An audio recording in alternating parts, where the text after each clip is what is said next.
Apil sa naghatag og dakong kasamo sa hanghuna-huna sa mga tag-iya og yuta kay ang ilang butang bisan kinsa na lang ang musod.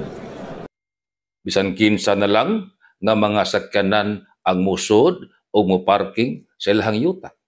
Bisan kinsa na lang nga mga tao ang moagi sa ilahang yuta. Karon ang pangutana, doon na ba'y katungod ang tag-iya sa yuta aron iyahang pabayron kadtong mugamit o muagi sa iyahang yuta? Ang tubag, naa. Ang ato ang New Civil Code naglatid nga ang tag-iya sa butang dunay katungod nga maka-benepisyo sa iyang yuta as long nga ang iyang gihimo wa ni supak sa balaod ug kabahin kana sa pag-exercise sa ownership sa tag-iya sa yuta nga ani sa income sa yuta nga iyahang gipanag-iya. Dunay daghan nga mga yutaan naglabad ang kay ang ilahang yuta agian og daghan nga mga sakyanan, parkingan og daghan nga mga sakyanan, tamukan og bisan unsa na lang nga mga butang. Ang ilahang yuta naguba tungod sa ni pahimus sa ilahang yuta.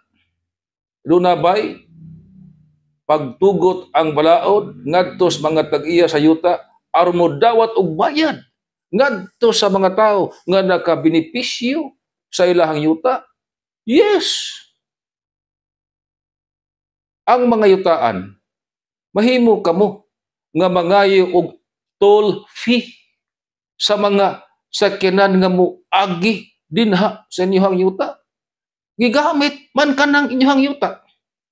Gawas lang kung kanang daan sama sa karsada gihimo na nga public road.